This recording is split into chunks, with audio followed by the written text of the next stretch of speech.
Hayırlı gün. Biz Tatar энциклопедиясы һәм төбәкне өйрәнү институтының Таис асырының 100 еллыгына чыгарылган китапларына багышланган матбугат конференциясын башлыйбыз. Матбугат конференциясы 2 дәүләт телендә барачак. Мин кунакларны тәкъдим итәм. Татар энциклопедиясы һәм төбәкне өйрәнү институты директоры Искәндәр Гыләҗев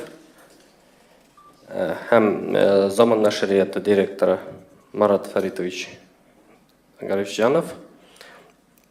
Татар энциклопедиясы һәм төбәкне өйрәнү институтының энциклопедистика үзәге мөдире Рафаэль Валиевич Шайдуллин, Татар энциклопедиясы һәм төбәкне өйрәнү институтының төбәкне өйрәнү һәм социаль мәдәни тикшеренүләр үзәге мөдире Лариса Махмутовна Айнуддинова.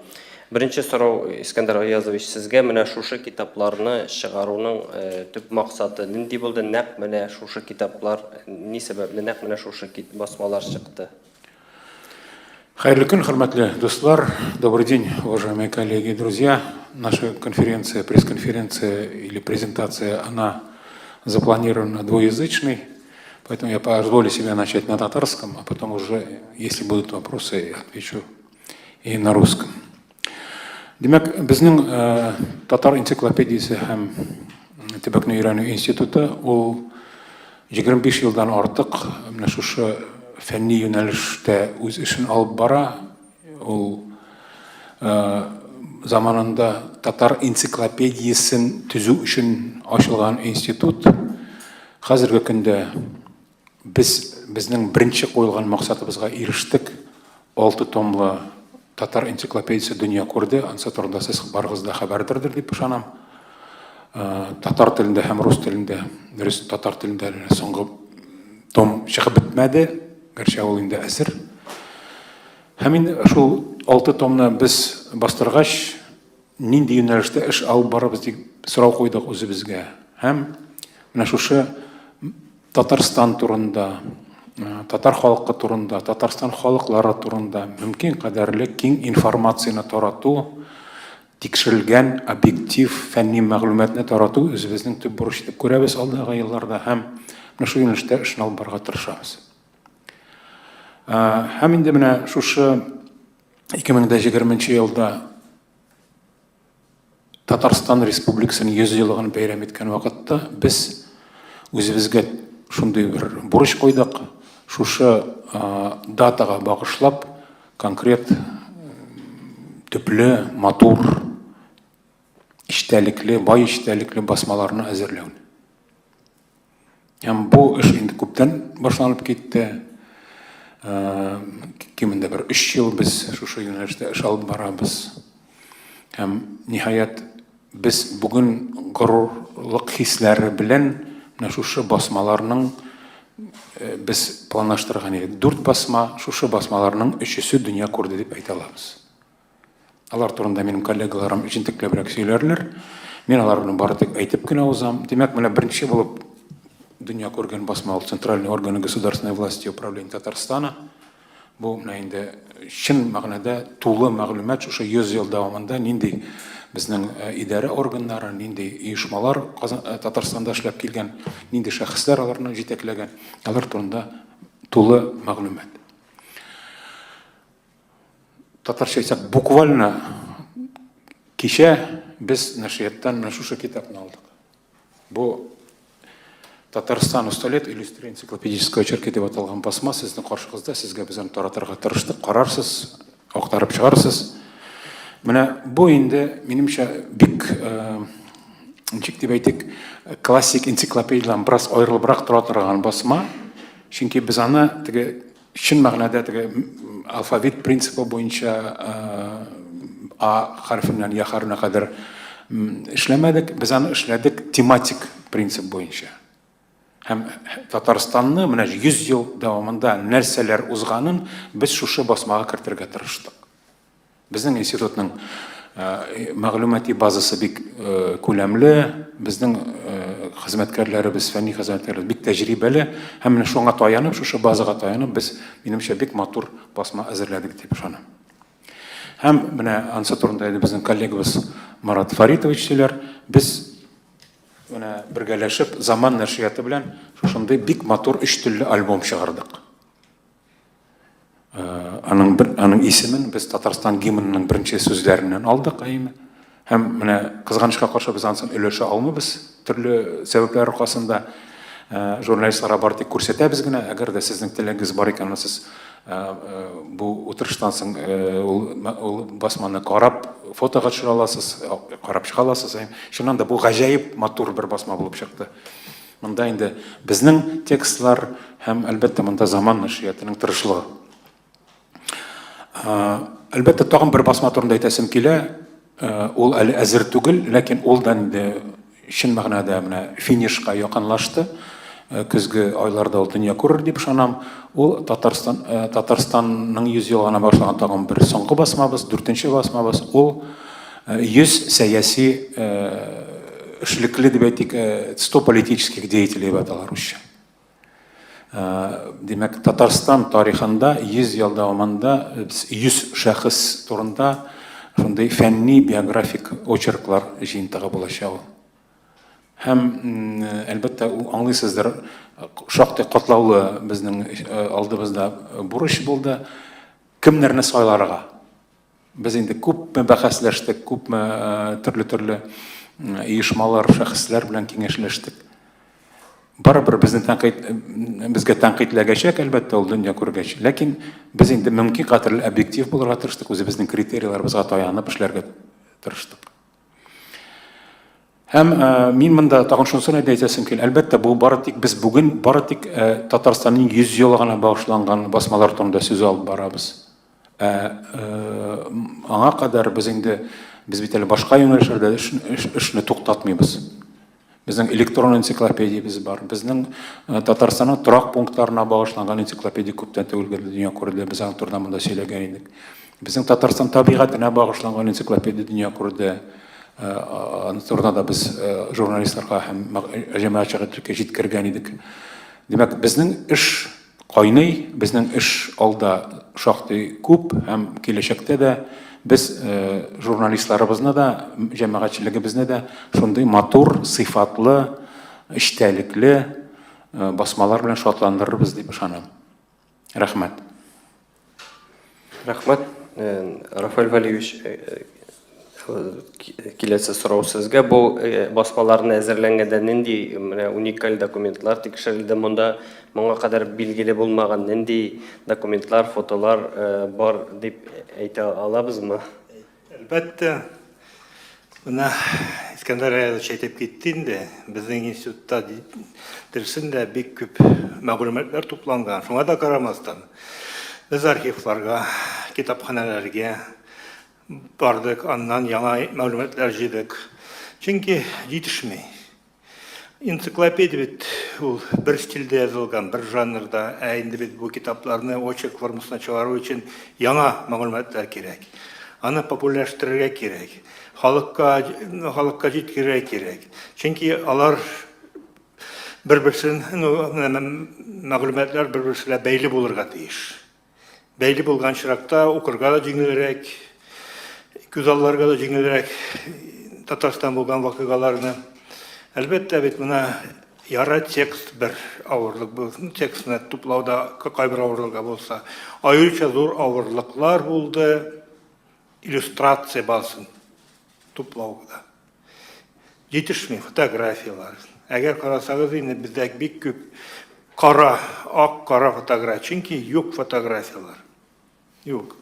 Аны инде менә бер тикләп җыйган кебек җыйдык. Аеруча дәүләт эшлекләре менә ул бит дәүләт эшлекләре сәяси эшлекләрдә генә түгел. Фотографиялар керде. Керде аларның фотографиялар шулай гына бу басмаларга да. Аларның фотография булдыру бик авыр булды. Чөнки хәзерге чордагы фотографияларда аларның фоторәсемнәре бар хәзер чорда яшәүчеләрнең. 20-нче, 30-нче, 40-нче елларда яшәүче җитәкчеләрнең фотография бик аз. Әлбәттә авырлыклар булды. Шуның өчен менә әгәр менә Искәндәр Аязович әйтеп китте инде, безнең 4нче китабыбыз сәяси эшлекләр, Татарстанның сәяси эшлекләр турында. Әлбәттә менә әгәр аны тиздән көзен алла бирсә дөнья күрер ул китап. Кайбер очеркларда бер фотография, 2-3 фотография Тағы бір нинде ауырлықлар, мына бит тарих фәне қабатлауына яратмай. Шул сәбәпле безгә яңача системага салырга туры килде. Кабатламыйча, бер-берсе белән халык әйтмәсә, нәрсә яңа, моның нинди яңалыгы бар, нәрсәгә чыгардылар, нәрсә юкка акча түктеләр дигән сорау тудырмас өчен. Ул ягы да бар. Менә безнең хыялыбыз бар, менә бу басмаларны татарча, татар телендә чыгару басмаларны. Әлбәттә, инде альбомда инде мәңге яшәп ватаныбыз ул татарча, русча, инглиз телендә чыккан. Ә бит башкалары русча гына. Моналарны татар телендә чыгару төп максат булырга тиеш. Чөнки татар телендә чыкканда инде менә бит һәр кеше русча укыса да, барыбер аларга кирәк татарча. Мәктәпләргә кирәк татарча. Менә кызганычка каршы, безнең энциклопедик программа тәмамларга тиеш иде бу күп томлык буенча. Безгә инде 6-нчы соңгы өлешенә акча да бүлеп биргәннәр иде. Тендер да башлаган идек. Ләкин бюджет дефициты шул сәбәпле инде булган акчаны яңадан сорап алдылар. Шул сәбәпле безнең әзер булган 6-нчы том чыкмый тора. Чыгара алмыйбыз. 6-нчы том 2-нче өлеше. Менә буларга да әгәр акча табып булса, татар чыгарсак бик әйбәт булыр иде.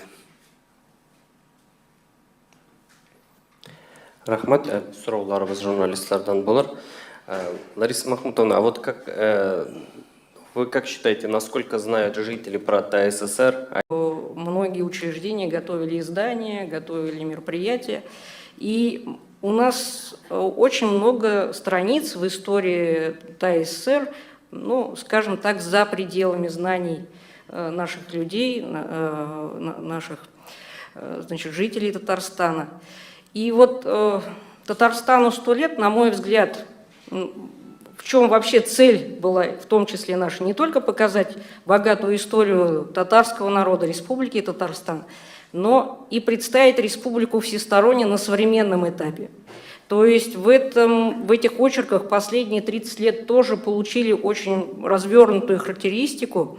И здесь мы представляем вот Татарстан на всех этапах, скажем так, чтобы не только жители Татарстана, да, но и те, кто к нам приедет, посмотрев, прочитав эту книгу, узнал о Татарстане всесторонне. То есть, на мой взгляд, вот Татарстану 100 лет и для туризма, для развития туризма очень полезная книга, потому что здесь и об высших учебных заведениях, и об организациях культуры, и о центральных и государственных органах. То есть, все есть. А вот по поводу того, что знает ли или нет, вы знаете, иногда доходит до смешного, вот, когда, например, спрашивают, а вообще как центральные органы, становление как происходило, где происходили первые заседания центральных органов, да, то есть какие наркоматы были, кто руководил этими наркоматами, в какие годы кто руководил. То есть вот даже по годам очень много вопросов. По биографиям этих людей еще больше вопросов. На сегодняшний день даже мы не можем все биографии представить. Вот в центральных органах у нас представлено более 200 биографий руководителей центральных органов. Но, скажем так, лакун в их биографиях очень много. То есть даже мы не на все вопросы ответили. А уж, ну, скажем так, граждане, жители Татарстана, я думаю, что многие страницы истории тоже, в общем-то, знают плохо. Особенно то, что касается первых лет становления республики. На мой взгляд, это на сегодняшний день не так сильно известно и будет интересно, я думаю, всем. Спасибо. Я думаю, что еще вопросы будут. Марат Фаритович, вам вопрос. Вот какой тираж этих книг и где можно приобрести, если можно? И знакомьте, пожалуйста, вот расскажите нам, пожалуйста, про энциклопедию, которую вы выпустили, про альбом. Ну, тираж книги 4000 где-то экземпляров. Где его можно будет приобрести, я вам сказать не могу, потому что это все-таки был государственный заказ. Я могу только рассказать о том, как мы эту книгу делали, для кого делали. То есть перед издательством стояла задача сделать альбом, который могли бы посмотреть как и жители нашей республики, так и, скажем, граждане России, и не только России. То есть поэтому его делали на 3 языках, на татарском, русском и английском языке. Вот. Вот Институт энциклопедии, авторы, которые сидят, они вот очень хорошо потрудились. Там больше года, наверное, работали над текстом и представили нам текст очень хороший, по которому нам нужно было сделать такой иллюстрированный альбом, чтобы он был несложный для чтения, чтобы любой человек, который мог взглянуть, посмотреть его, узнал бы об истории республики за эти 100 лет. Мне кажется, что нам это удалось. Очень хорошо поработал дизайнер, это известный художник наш Эдинов Григорий Львович. Очень хорошо поработало, я так думаю, все наше издательство, да, совместно с авторами, потому что тут очень большой объем информации нам нужно было собирать. То есть здесь нам помогали, конечно, Национальный музей Республики Татарстан, Государственный архив, это и частные какие-то коллекции, то есть тут, я не знаю, около 1500 иллюстраций, 1500 иллюстраций, а, наверное, перелопатили, там, я уж не знаю, там, десятками тысяч, наверное, фотографий, чтобы все это красиво оформить, чтобы люди видели, как жили люди на территории нашей там, в течение этих 100 лет. Что еще могу сказать? Тут еще хотел бы сказать большое спасибо нашим фотографам казанским. То есть здесь приняли участие наши лучшие и известные фотографы, которые своими глазами там видели стройку КАМАЗа, предположим, да, снимали это там Эдвард Муратович Хакимов, это Риф Якупов, это Хашев, это Фархат Тухватуллин,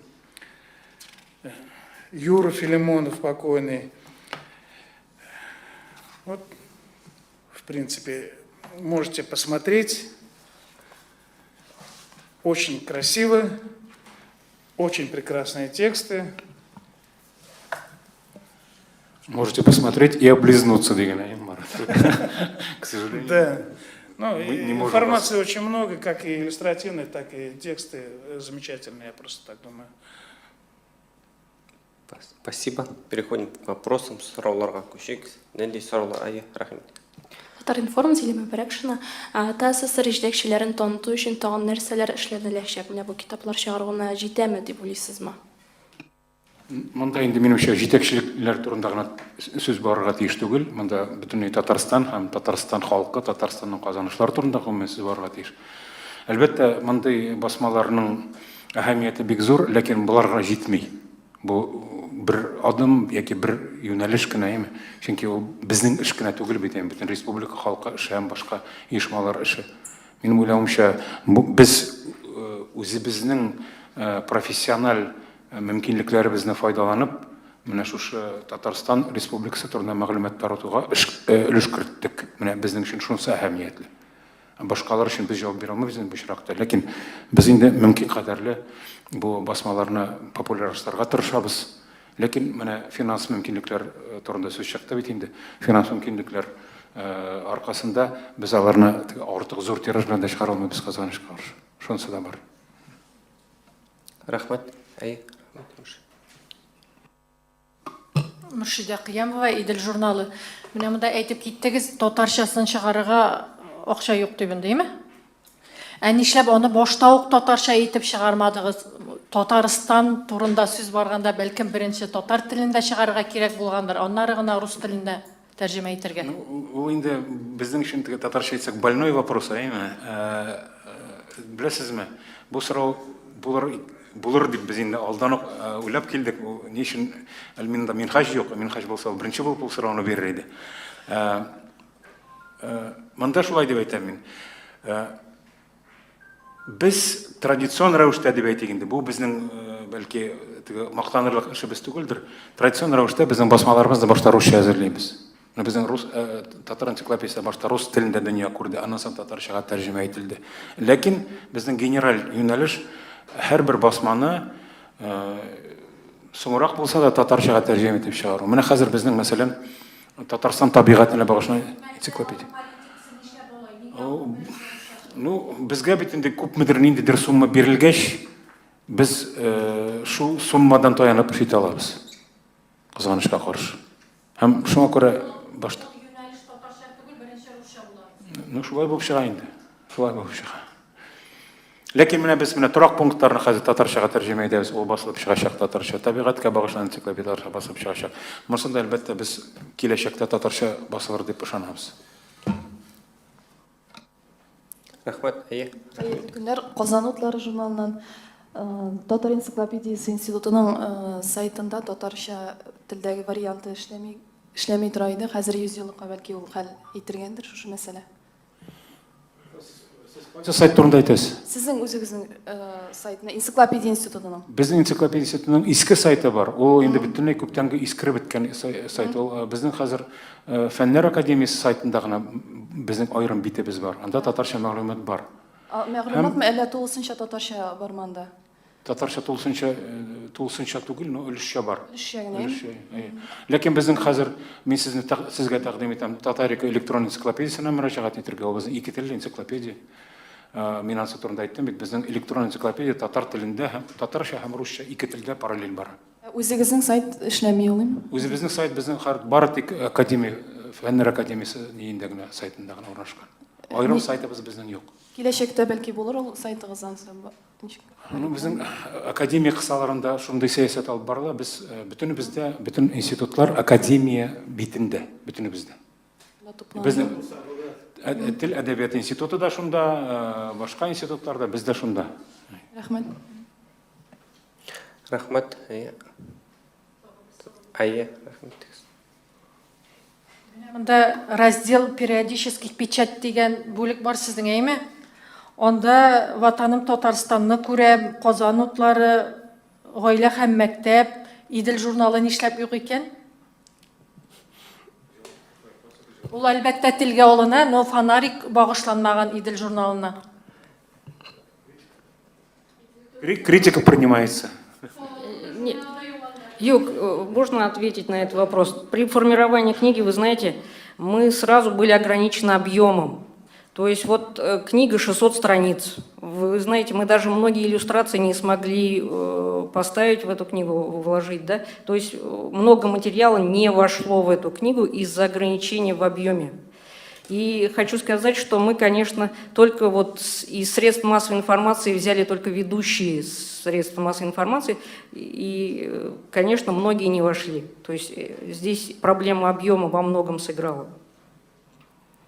Җәмәгать тагын бер мәгълүмат, без журналистлар берлеге белән берлектә, ул инде менә күптәннән сөйләшүләр бара. Татарстан журналистикасы энциклопедиясын да әзерлибез. Анда бөтен мәгълүмат керәчәк, хәтта район басмалары турында. Бу кайчанрак булачак бренди Бездән генә тормый инде кызганычка каршы. Ну, ансы ишетүегез буенча.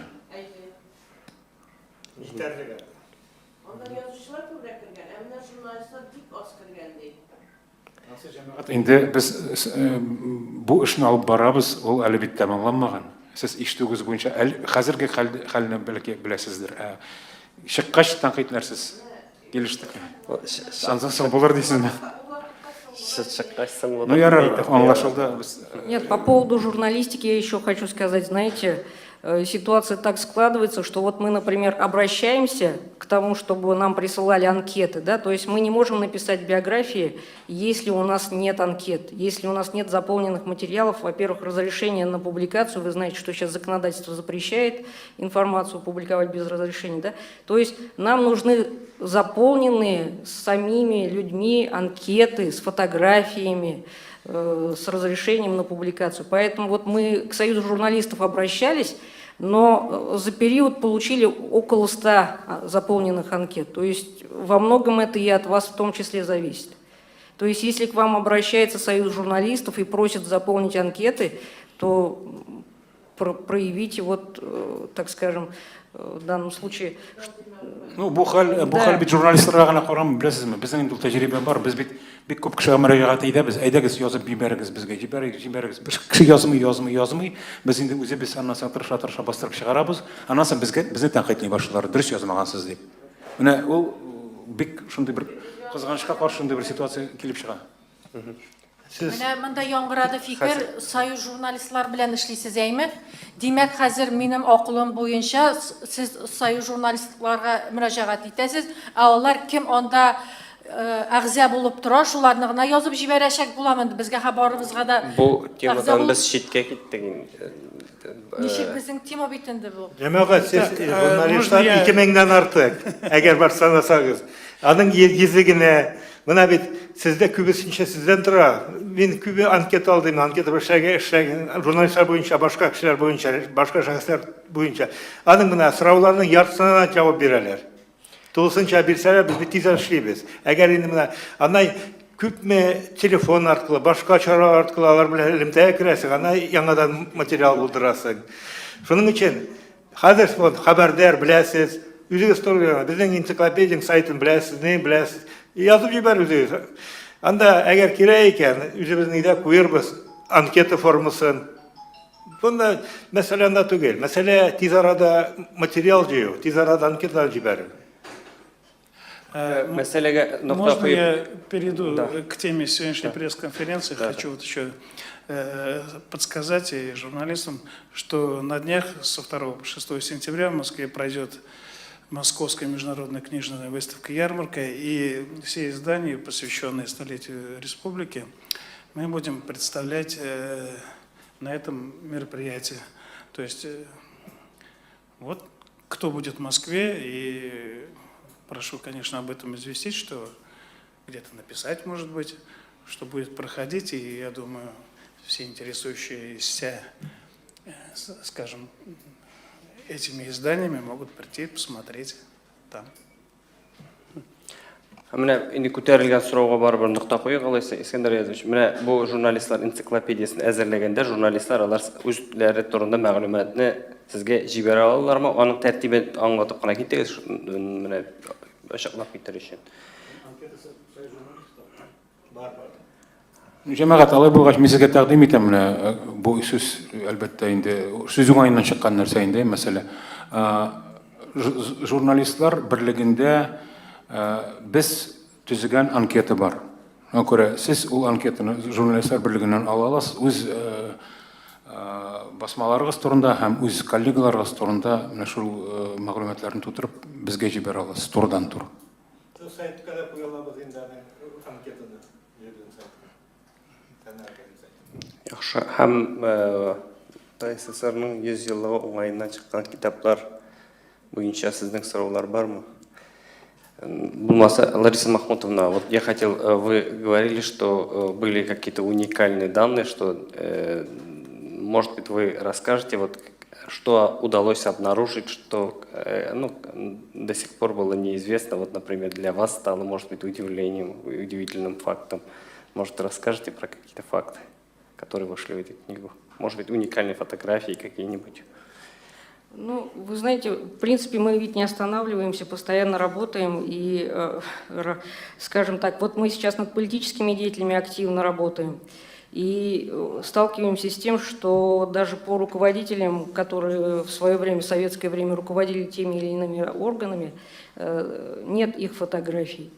И, знаете, вот сегодня социальные сети, как ни странно, тоже оказывают нам большую помощь. Через социальные сети мы находим родственников, с родственниками списываемся и находим вот фотографии людей, чьих, вот вроде бы они занимали достаточно высоко поставленные посты в государстве, но в архивах ничего нет, в музее ничего нет.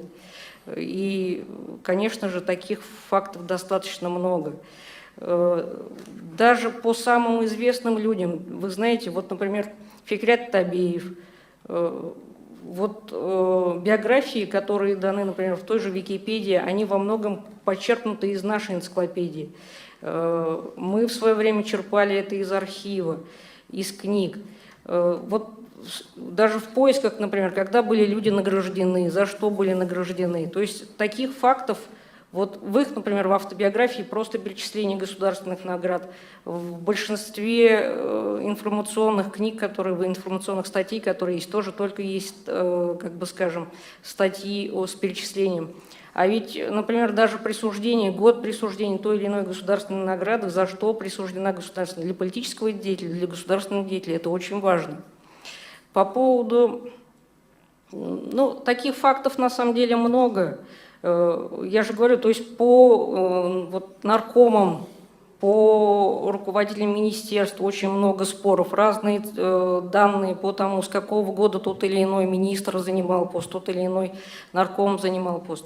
То есть постоянно вот приходится проводить достаточно большую поисковую работу. Мы стремимся, конечно, чтобы вот наши издания были максимально точны. То есть вот каждая цифра, которую мы даем, мы стараемся ее, ну, так скажем, перепроверить несколько раз. Поэтому вот... Можно добавить еще, кроме действительно здесь очень много оригинального, в то же время вот мы в этой книге и альбоме, и «100 лет татар» очерках мы специально внимание обращали народам Татарстана. Там народ Татарстана есть, их праздники есть, их религии есть, религиозные учреждения. Потому что, когда книгу писали, народы, они были, ну, энциклопедии, конечно, народы все представлены, но даже в нашей татарской энциклопедии не представлены не все праздники народа Татарстана. Там есть Каравон, Сабантуй и Уяв. А здесь и Балтай, и Грынбеттон, Семык и другие праздники. Конечно, мы хотели больше праздников показать, потому что праздников больше народных. Но, к сожалению, это объем. Думаю, вот когда будем делать татарский вариант, мы немножко сделаем другой формат. Это позволит нам включить многие, которые остались за бортом, многие информация, иллюстрация за бортом этой книги, включить татарский вариант. И мы учтем ваши пожелания, конечно, пожелания будут. И в татарском варианте мы дополним, как делали мы энциклопедию, если возьмем татарский энциклопедический словарь, 700 страниц на русском языке, а на татарском языке более 800 страниц, потому что были дополнения, были уточнения и тому подобное. На татарском варианте еще лучше выйдет, богаче выйдет. Надо, чтобы пожелать, чтобы нам деньги дали. Тоже немножко добавлю. То есть, но вот альбом, например, здесь не только праздники и так далее. Мы не постеснялись показать и то, что был голод, вот дети тут, скажем, больные. То есть постарались объективно как бы подойти и показать как бы реальную ситуацию, которая была в республике в определенные годы. Ну, как жила республика в тот или иной период.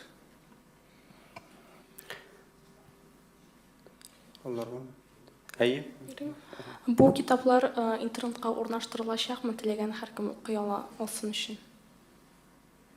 Искәндәр әйтү сезгә. Теләк бар.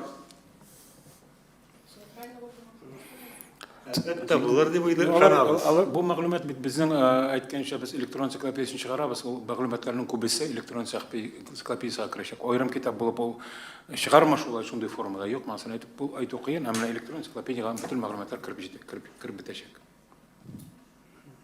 Рахмәт. Сораулар бармы?